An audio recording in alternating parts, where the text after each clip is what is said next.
Ark Survival Evolved has got a variety of players and obviously different playing styles.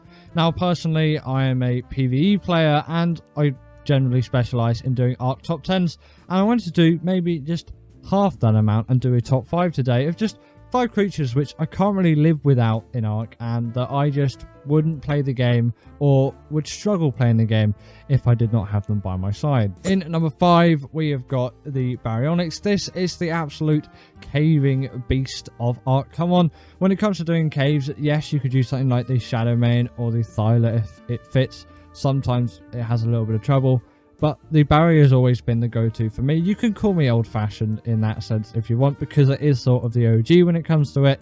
But I really love using the Barry, and I'm so used to using the Barry that I just have to use it for caves. And if I've got a cave where the Barry fits and you know, I'm going there, I'm going to be using a Baryonyx in that cave. I love their swimming as well. It's really great for underwater caves too, and they have that spin attack. They can stun creatures up to the side for Megalodon.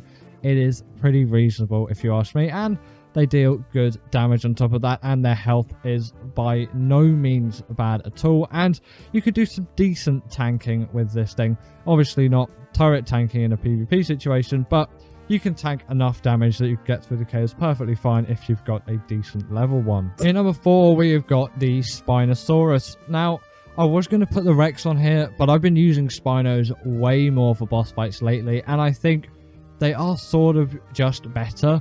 They are a lot more mobile than the Rex, and they're so much easier to get through things like the Tech Cave, especially on the island. Maybe they don't have quite the health of the Rex, but they have a little bit more punch when it comes to damage. And again, if you spend some time getting some breeding mutations done or just leveling up your creatures, you can get a Spino which has great health and deals amazing amounts of damage as well. And of course, on top of all of that, they're way more mobile than the Rex, and you're not going to struggle with any issues that you will with the Rex and just them being absolutely stupid and not functioning properly as creatures. Even in ASA with the new Dino AI, Rexes are still all over the place compared to a creature like a Spino when it comes to mobility, and I think that's where it wins it over for me in terms of doing bosses. While Megatheriums and things like that are great too, the Spino is sort of my go-to standard boss creature at the moment. Next up we have got the Yutyrannus, and come on, this does need to be here. The Ut is one of those creatures where if you just don't bring it to a boss fight, yeah, maybe you might not lose, but you really do up your chances a lot in winning that boss fight if you got yourself a UT. It just basically does 25% damage increase on your creatures and a 25% damage deficit for everyone else. I can't remember if it was 20 or 25. Either way, those margins are pretty significant when it comes to a boss fight, especially if it's over a bit of a longer period of time. The boss at the end of Gen 1 is a great example for this. You're going to be in that boss fight for quite a while, and a UT is really going to help you through all of that. And I think if you don't bring a UT to it, especially on a map like Gen 1 where you've got the X UTs which are even stronger than the normal UTs, the buff is the same, but in terms of their stats they are stronger. You really just have to think to yourself, why am I not using the UT? The UT is one of those creatures where I'm like, you really can't live without a UT, and it has been in the game ever since 2017, and it really does keep it up to this day as just being one of the great creatures that we should all have, and in my opinion, I can't live without. In number 2 we have got the Maewing. Now this is one of those creatures where it is just my traveling creature, great for, you know, feeding all these dinos that I'm breeding up. And of course it is also, maybe this is slightly eccentric of me, but it's a great berry gatherer for me, and I use this more than any other creature to gather berries. Well, I might occasionally pop out with a Stego or a Bronto or a Diplo on the off chance. Parasaurs in the early game, of course, maybe a Trike here and then, but I rarely even tame those things.